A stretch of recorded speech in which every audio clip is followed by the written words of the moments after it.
And welcome back to the Wellness Paradox podcast. I'm so grateful that you can join us on this journey towards greater human flourishing.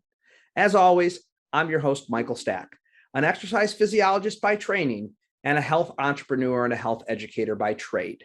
And I'm fascinated by a phenomena I call the wellness paradox. This paradox, as I view it, is the trust, interaction, and communication gap that exists between fitness professionals and medical professionals. This podcast is all about closing off that gap by disseminating the latest, most evidence-based, and most engaging information in the health sciences.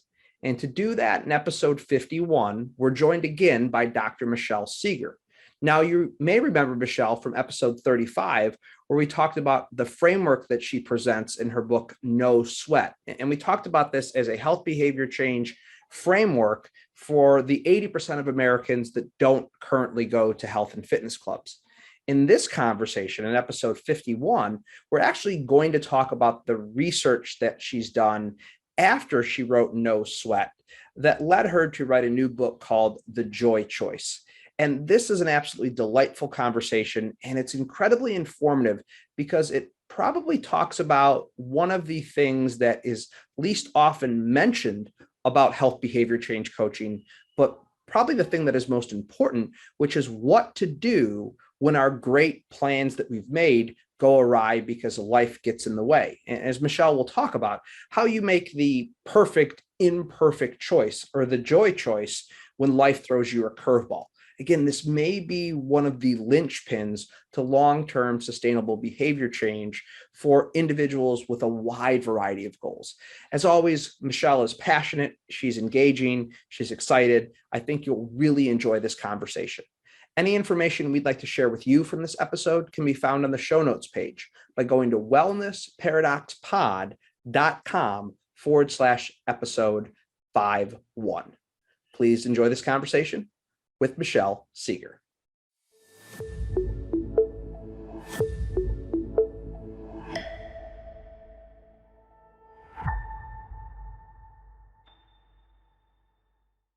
Today, we're delighted to be joined again by Michelle Segar. Michelle, thank you so much for joining us. It is such a pleasure. So you're back quick. We did episode 35 in January. It dropped on January the 12th, and we were excited to have you back because our audience may remember on that episode we teased your new book that's coming out, the Joy Choice. And that book has actually dropped as of last week on Tuesday, on the 26th. So it's out there already, which is super exciting. But before we get into the conversation around the new book, just remind our audience a little bit more of who you are and what you do if they somehow live under a rock and missed episode 35. Sure. So for almost 30 years, I have been studying how to create sustainable self-care behaviors like exercise and healthy eating and getting enough sleep and meditation from both academic perspectives and also conducting health coaching with my own clients. I believe that what I've come to believe is that to help people develop sustainable change, we need to really understand the context within which the context of people's lives within which these behaviors aim not just to survive, but to thrive. So we really need to be a little more strategic, I think, than we have been in terms of just setting a goal and saying, this is my goal and going for it. It doesn't appreciate how complex our lives are. Mm-hmm. Yeah, and you're absolutely right. And we talked about No Sweat, which was your first book, in episode 35. And I highly recommend that everybody goes back to that episode to listen to it, because we're not really going to dive into that framework very much today. But I think it's an incredibly valuable framework for fitness professionals to consider, really to tee up this conversation around the Joy Choice in the new book. I'd like you to talk a little bit about kind of what you were saying there. How have your thoughts evolved over the years? What brought you from, hey, I wrote this great book, No Sweat, that has really helped a lot of people, and now I'm transitioning to this new way of thinking that leads you to write this book, The Joy Choice. So tell us a little bit more about your evolution in thinking. Yeah, it has not been linear. Now I understand how they fit together. And basically, No Sweat, of course, reflected 20 years, the past 20 years of writing that book, and a framework and a method that I had developed from research and coaching methodologies. And that was focused on how do you create a lifelong partnership with physical activity and with self-care. How do you make it a part of who you are? And from that, and how do you create autonomous, stable, long-lasting motivation? And so it was really about how do you align it with your identity and create plans and go for it. And this book assumes that people, and maybe it shouldn't, but you can't fit everything in a book. It assumes that people have the type of positive partnership-like relationship that people have with intentional eating and physical activity. And it's about what happens when we get to a challenge, or what I call choice points, when our plans can't work out and we have to think in the moment, on the spot, how do we solve those? And they're creative challenges. So that is where this is about. It's not really looking backwards. One is very much about crafting and forging, and this is about improvising and problem solving, but with fun and purpose and meaning. Yeah, and I was fortunate enough, and I thank you for this, for getting the book ahead of time to be able to read it. And as we've talked about, I very much enjoyed it. And yeah, that's the thing that stuck out to me, is that No Sweat gave you a plan and a framework to operate within, which is important. But our lives don't exist in a vacuum, and things get in the way for all of us more often than not. And as a result, we do need to be able to improvise and think on the fly. And we're going to get into the framework that you talk about in this book a little bit more. But before we get into that, certainly the thing that piqued my interest as I started to read, and you assert it nearly right off the bat in the book, and I don't want to use the words controversial, but it's certainly eye-catching. You submit two things, very strong claims. One, that weight loss may not be the best goal to set initially, dramatic pause there for everyone to say, oh my God. And then secondly, that habit formation may not be the most effective path for most people. So really quick, unpack both of those for us. Start with the weight loss, and then we can get into the habits. So let's start with the weight loss. My research, I've been working in this field for almost 3 decades. And from the get-go, my research and work with individuals, it clearly showed that when people were trying to change their behavior, their eating or exercise behavior, with a purpose of trying to lose weight, it contaminated it with so much negativity. And it's worse than negativity. It intertwines it with the stigma, weight stigma in society, and body shame people have, and the judgment they feel everywhere they go, even in their doctor's office. So if we are trying to change our behavior, again, I'm focusing on eating and exercise, and it's intertwined with all this stuff that really reflects us not being as valuable human beings in society, then it sets those behaviors up for us to reject them and to rebel against them. Because ultimately, if we are pursuing these behaviors out of this underlying meaning that we're not good enough as we are, regardless of how much we weigh, regardless of whether that weight is putting our health in danger, if our underlying unconscious or conscious meaning is I'm not valuable the way I am, and I've got to do this to fix myself, it is such a it creates a trauma with doing the behavior, with following it, that at some point, if you want to feel self-worth, nothing is ever true for everyone, but what we see is that people, in order to take back self-worth, they have to reject the behavior. So why on earth would we want healthy eating and exercise to be tied to with all these dynamics that undermine people's sense of worth and value? So it's just a lose, lose, lose. Now, that's not to say that weight loss as a goal or reason for initiating exercise or healthy eating isn't going to be effective for some people.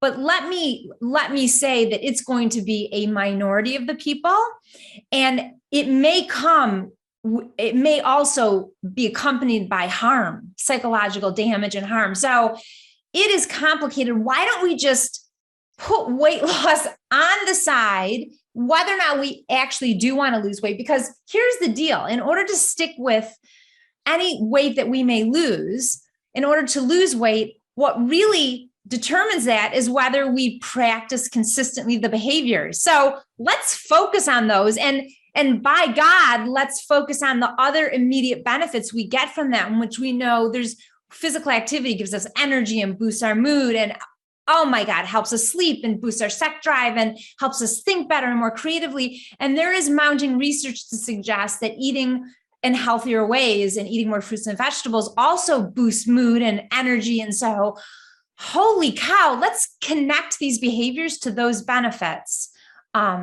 So we'll want to do them. So they'll reflect that we're actually affirming ourselves and taking care of ourselves. That's great. And the word you used right off the bat to describe it is it contaminates the process. And I've been doing this for 23 years, working with clients, and that is the best word to describe it. And again, you didn't say that it's a bad thing to lose weight, but what you're saying is that let it be a side effect of the process, yes, not a direct effect. That's exactly right. And there are all kinds of genetic and physiological complications with weight loss too. So Absolutely. What if we can't lose weight for other complicated reasons, but we can still eat better and exercise and get these other benefits? Well, who doesn't want that? Right? Man, I feel like that is a podcast in and of itself right there. So, but we want to get to the book because we're here to talk about the book. But before we get there, we got to talk about this habit thing, because with all due respect to James Clear and all the other, BJ Fogg and all the habit people out there, you make that strong claim that, maybe everything, at least with diet and exercise behaviors, can't be habitual. Talk about that for a second. Yeah. Yes. Well, I knew it was going to be pretty controversial, but I want to, from the start, I want people to understand that I am not anti-habit. I have a flossing habit. I'm trying to get a clean dish habit in the sink. That is so habits are wonderful. And they're very effective for simple behaviors that don't have a lot of unanticipated challenges and people around them. Mm-hmm. But and I'm sure many of your listeners have seen the habit loop, that you have a cue, you have a behavior, and you have a reward. And so, for me, flossing, the cue is brushing my teeth. And then there's no thought involved. I just reach for the floss. Wait, what do I do? Do I floss first? I do it in the opposite way, but it's time to shut down for the evening. I floss, that maybe the toothbrushing comes right after, and then I feel good about it. Or, I remember the old, was it Pearl commercials? Are you old enough to know those Pearl? And she went like, they were like the commercials from the 70s or 60s. And, got it. Love it. Yeah. And, so habits, great. Mm-hmm. Here's the problem when it comes to exercise. Let's just focus on exercising for a minute. There are so many components to it. Also, Wendy Wood is one of the leading habit researchers in the world, and she wrote a book about habits, really, really good. Also, another good habit book a couple years ago. And, she researches habits. and publishes her findings. And, what she says is change is the enemy of habit formation. And the problem is that when it comes to behaviors that have many parts and interact with different parts of our days and different people in our lives, well, there is the recipe for change, if you ever heard one. And so, that's the problem. And so in the habit literature, now there's a group of habit researchers that are currently in really interesting conversations about whether complex behaviors can even form habits. So I am not the only one. I might be one of the first people to say it in a trade book outside of the habit literature. But people are talking about this and they're wondering about it and they're trying to dissect the different phases of physical activity from, the intention planning phase versus the enactment phase. And so it's getting very technical and academic and jargony. But it's just very common sense. Yeah. When it comes to complex behaviors, habit formation depends on everything staying the same. Mm-hmm. And that is not the life most people lead, unless you're a habiter, like my husband is, like I think you might be too. Yeah. And as you know, in my book, there's a quiz to help people identify if they're a habiter or unhabiter. So, the other thing I want to say, not just about behaviors, the other thing about habits is that it's the positive reward in the end of that 3-part series that creates habit formation, that makes our brain want to do it again and lets us do it outside of our conscious awareness when we come to the cue that triggers it. But if we go back to our earlier conversation and we think about the type of complex and contaminated and negative memories and experiences that people have had related to trying to follow certain ways of eating or trying to exercise in certain ways, there is so much negativity built into those experiences. Well, that is just going to derail the positivity that the habit loop depends on to survive. So there's all these reasons why habit formation is just not going to work for the complex behaviors unless you are a habiter. One of the things you're doing here, and I'm going to steal this from your no sweat framework, is with what we just talked about with regard to weight loss and habits.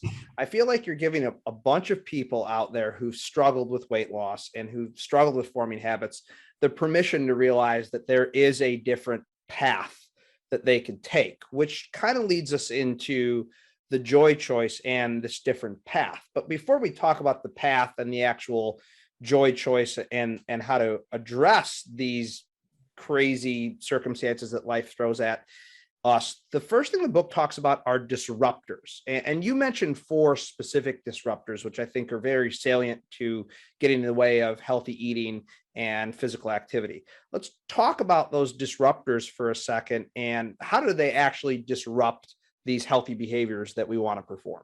Right. Well, the first thing maybe that might be helpful for people to know is that this book is about how our brain works. And habit formation is one way to get our brain set up to make consistent decisions. But because of the reasons we've already talked about, I'm proposing that habit formation to create consistent decisions for healthy behaviors and physical activity, that we need a different part of the brain to create consistency, and that's our executive functioning, or our brain's innate self-management system. It's conscious and it's flexible and creative. And so getting back to the traps, what happens, the traps are, okay, let me take a step back and say, what the joy choice is about is what happens when our healthy eating, our intentional eating and physical activity or exercise plans meet up with an unexpected challenge. We haven't been taught, for the most part, how to navigate that in ways that will take us to the other side successfully. So we come up against a choice point. we are following a certain way of eating. It makes us feel great. We've been doing it for a while. We feel really good about it. We feel good about ourselves.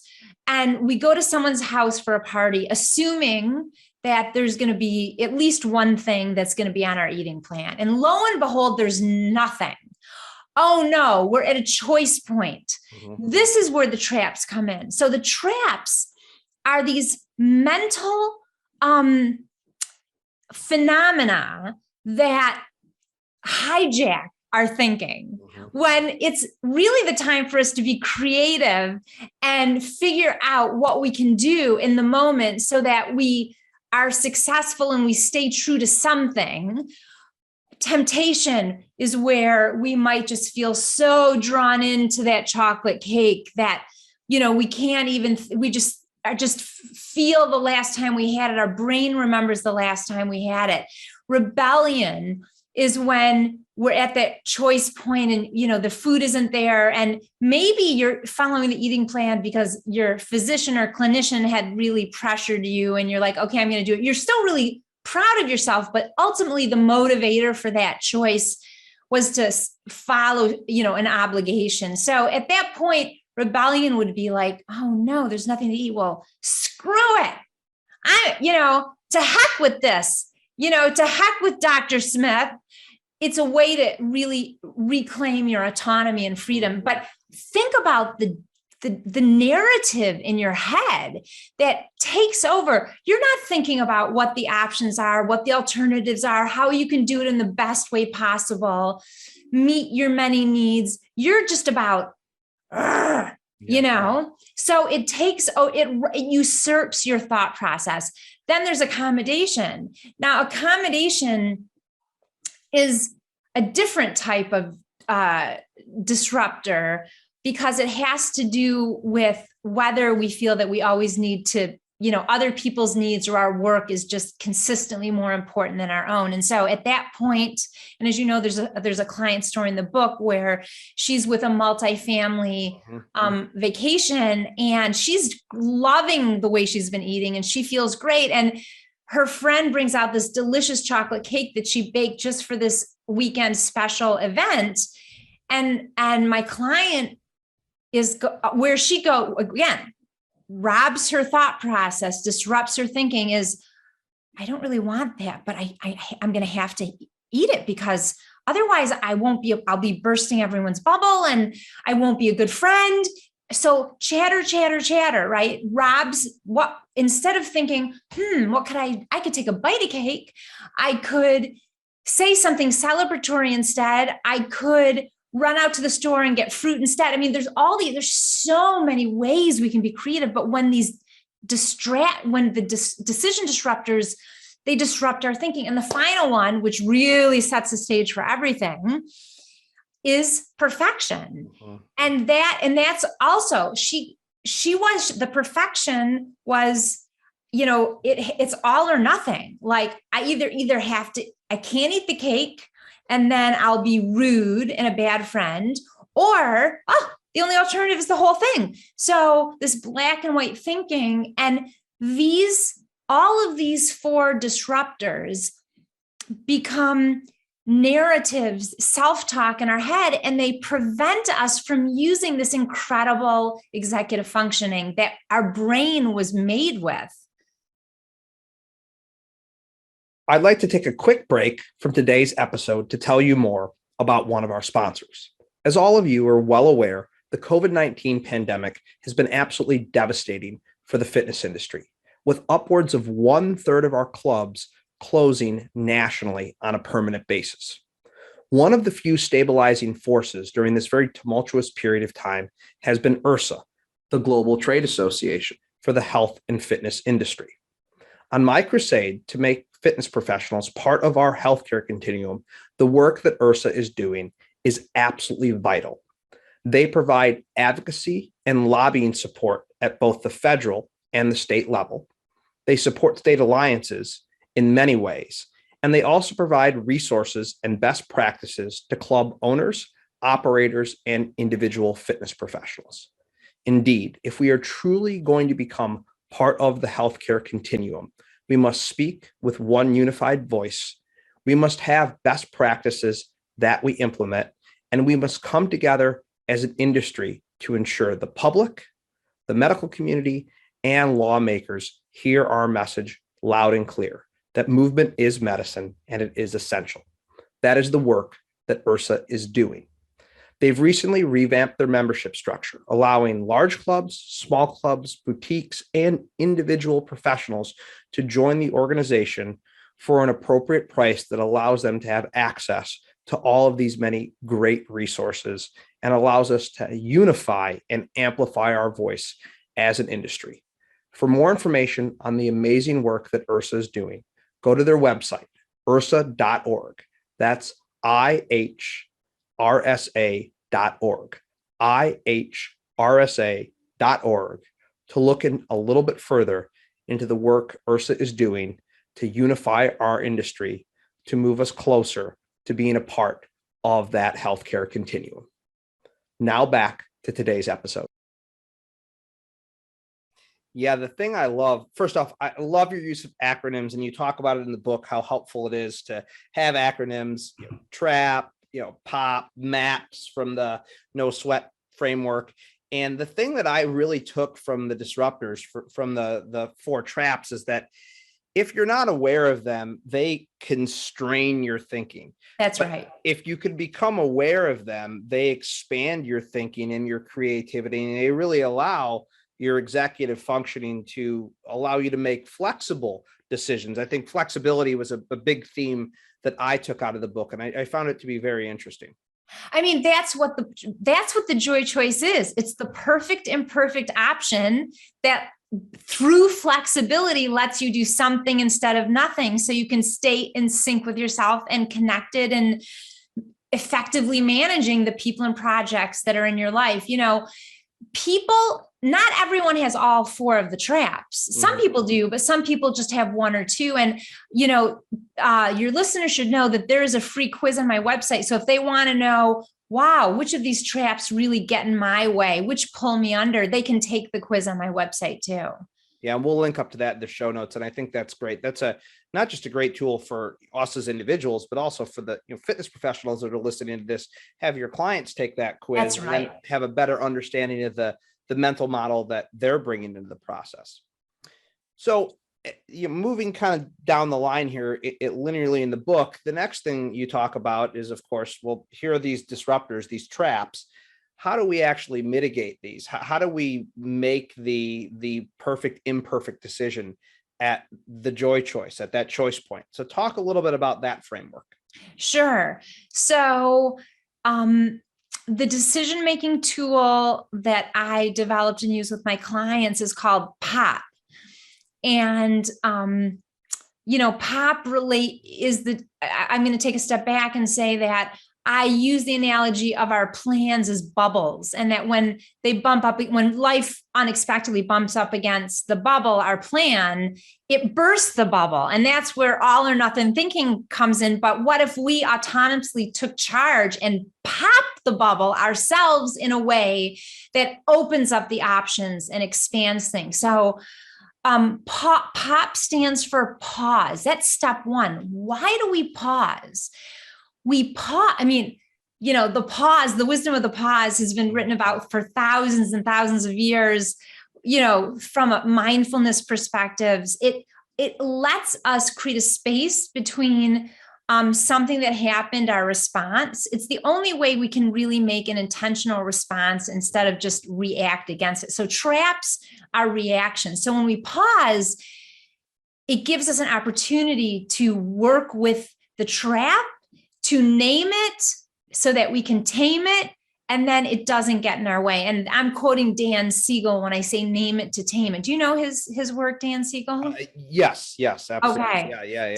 So that's, just this beautiful phrase, and it says it all. When you name your trap, you tame the power it has. When you talk to yourself in your pause, ideally you would talk to yourself from a third person perspective, because research shows that type of self-distancing further gives you control over things. So, Michelle, you feel rebellion going on. You feel rebellious, don't you? Well, notice that. You don't have to let that get in the way. So that's what the pause is. It lets us reorient ourselves and regroup. Then we have open up our options and play. And that, of course, reflects the flexible thinking, executive function. That is flexibility is how we're supposed to be in the world. Think about in organizations and in societies, there's all this research everywhere, and there's all this industry wisdom and practice and benchmarking. And it's all about how important it is to be able to pivot when you need to. And so what I'm doing is trying to help people learn to implement these things in their daily life, because again, people haven't taught us to do it. And even if people say it's important to be flexible at your, when you come up upon a challenge, it's not called the joy choice. Like, give me a reason so I want to do it. Give me a meaning underlying it so I want to do it. So open up our options is to go, okay, what are the options? And well, I could eat half of the piece of chocolate cake instead of the whole thing. I could share it with someone. I could say something. And so once we start to learn to think in this more generative, creative way, that can become more habitual because our brain gets used to it. And then the third part of POP is pick the joy choice. Mm-hmm. And the joy choice is anything. It's anything that lets you do something.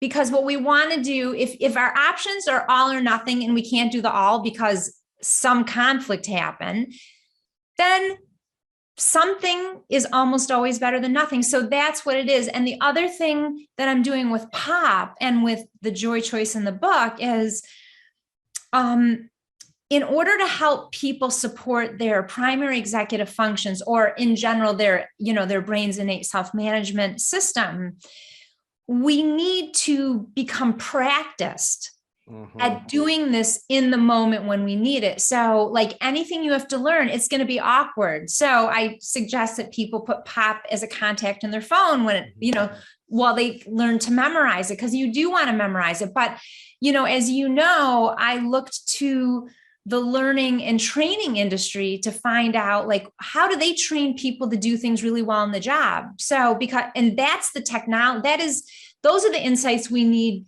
to be able to improvise in the moment, because it's in the moment, like people are on the job, that we have to be able to do this. Yeah, I love that it's a skill-based framework. Yes. And that's so important because like anything in life that's a skill can be learned if it's practiced. I do want to go back to this all or none thinking concept, because it is pervasive in health and fitness and eating. And I'm curious, because you've studied this for so long, why is it so pervasive here? You say it in the book, like, we accept that we're imperfect in almost every area of our life, with parenting, at our job, with literally everything we do, yet not so with physical activity and healthy eating. What's your perspective on that? Well, I believe it's because, two reasons. The biggest one is that, both healthy eating and exercise, the value of them in our Western society, at least in the United States, comes out of a medical paradigm where a lot of research has been done on eating in certain ways and in certain amounts, and exercising in doses. And so it's prescription based. Well, a prescription, is not a continuum. Correct. It is, you do this.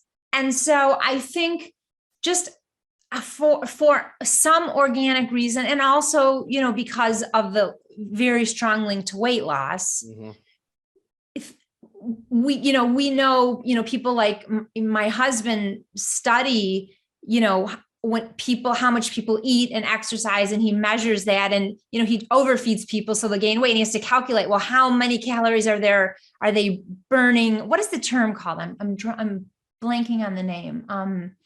Your basal metabolic rate. Yes, your basal metabolic rate. And so, whether you're trying to get someone to lose weight or gain weight, you've got to figure out these things with math. And, it's very specific and precise. And that's also tied to the weight loss paradigm. But let's take a step back and think, okay, if we can get rid of the weight loss, put it aside, because we know that it's a lose, lose, lose for so many reasons for most people. And we're doing these things so that we take better care of ourselves and so that we feel better and we have more energy. Then there's less of a need for all or nothing thinking, because it's really part of a gestalt, the whole of our lives. And sure, we might want to eat this way, and we might eat this way in most times. When it comes to Thanksgiving, I really overeat and I feel gross. But it's something I do. And as soon as I go back to my normal daily life, I go back. There's no tension around the food because I gave myself permission to eat that way because there was just an abundance of delicious food and I wanted to experience it. But once I go back, I don't have to beat myself up. So I think there's when you can be more fluid and flexible, you don't have the same type of angst around things. But that is flipping the whole conversation on its head. When you're trying to lose weight through these things, the stakes are high. Yeah. Every choice is going to drastically impact things, but it really doesn't. And if we can help people disengage from that angst and high stakes, then it just becomes another choice and area of our life that we need to slice and dice. Yeah. And I want to point out for all of our listeners, by any objective measure, we fail miserably at helping people lose weight. Like any measure we could possibly use, losing it, maintaining it, we could go down the statistics, but we can make pretty big inroads into helping people make positive lifestyle changes, yes, like moving more and eating healthier, because like you said, there's not the tension and the angst and the whole narrative that's built up behind the weight loss component. Yes. No, that is why I start the book the way I do. Yeah. And when people have come to me to lose weight over the many years, and I explain to them that my role is to help you develop a lifelong partnership with this or that. And I can only do that if you are willing to at least press pause on your weight loss goal. If they won't press pause, I can't work with them. And I don't want to give away the story, but there's a really good story about this imperfection, Yeah. And I think that's really important to hear. And I'm sure we'll have you back for another podcast in the future where we'll talk about, as a fitness professional, how you have that conversation with the client, because society and the mass media is driving the narrative that, thin is better, losing weight is important. And there's so much marketing behind that. I'm sure you wish that you had the marketing dollars to put behind your book that the weight loss industry has to put behind that kind of message. That's a hard conversation to have. So I know that we don't have a lot of time to unpack it in great depth and detail, but if you can give the fitness professionals that are listening a piece of advice as to how to at least enter into that conversation reasonably with a client who walks through the door and says, hey, I want to lose 50 pounds because I need to, or my doctor said so, or whatever it is. How do they even begin to approach that? Yeah. And everyone asks that question when I speak or train fitness professionals, especially, health clinicians too, but more so fitness professionals. They say, what am I supposed to do? People come to me to lose weight. What am I have to help them realize, what they want.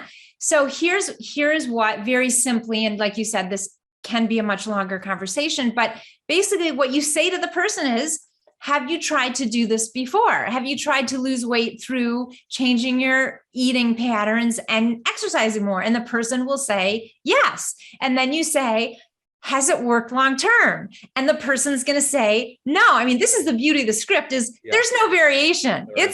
And so then you say, well, guess what? There's actually really interesting science that can help explain why that approach can't lead to to really staying motivated and to sticking with it long term. Would you like to know what that is? So you use their past failure with this experience. Again, it's not one time. It's tens, hundreds of times as the reflection point of, you ask them, do you want to keep doing the same thing and getting the same results? Put it in their hands. They may say yes. Then you have your answer. Few people are going to say yes when they know it doesn't work. And so that's your in.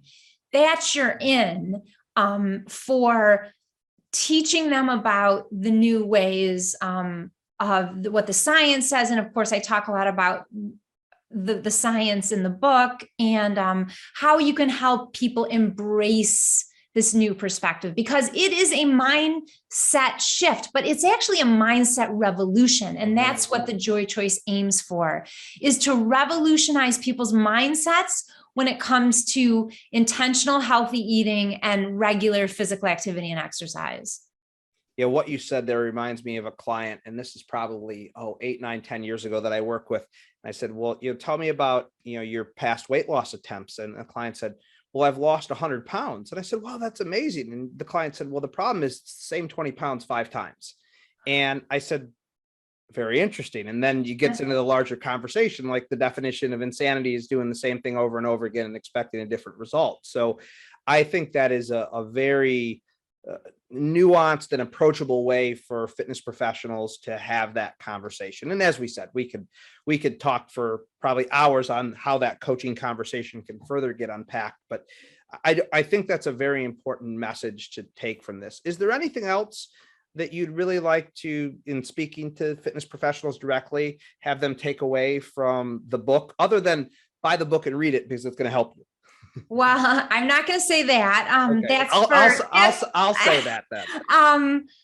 Well, yes, there is. It's very important that your clients not feel that it's their fault that this has happened, because it's not.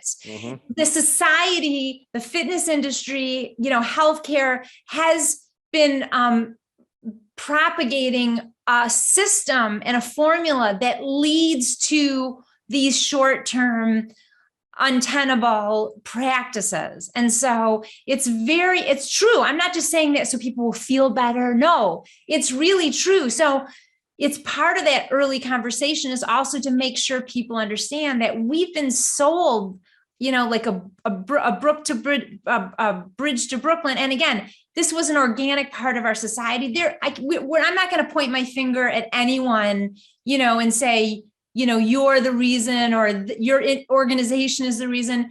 It's just how things evolved. But now that we know it doesn't work, here's our opportunity to reset and recalibrate and reframe how we do things. Yeah, collectively, as a collective, it is our fault. We have propagated the very issue that we're trying to undo, in hopes that we never would have had to undo it in the first place, but it's what happened. Yeah. And that's, again, the insights from the book are amazing. And, I always appreciate you not wanting to be self-promoting. So I will honor that and promote for you and say, the book was amazing. I really enjoyed taking the time to read it. And it was helpful for my personal health behaviors as well. In all transparency, we slid our podcast recording by 30 minutes today because I was trying to make the Joy Choice around a workout because of meetings earlier in the day. So I actually applied a principle from the book to our podcast. Oh, that's great. And I did too. Today, it was a beautiful sunny day, and I really would have preferred to have taken a really 45 to 60 minute walk in the sun. But I just have a lot of work to do. So I decided, you know what, the Joy Choice is walking 7 minutes that way and 7 minutes back. So I got out and I did something and I felt good about it. It wasn't what I hoped to do, but it was a Joy Choice. And that's what we're trying to teach people. Yeah. Where can people go if they want to find out more about the book? You referenced a couple things earlier. Where can they get it? Where can they find the additional information? We'll link up to all this on the show notes page, but just so everyone hears it. Sure. So my website, which is my name, michellesegar.com.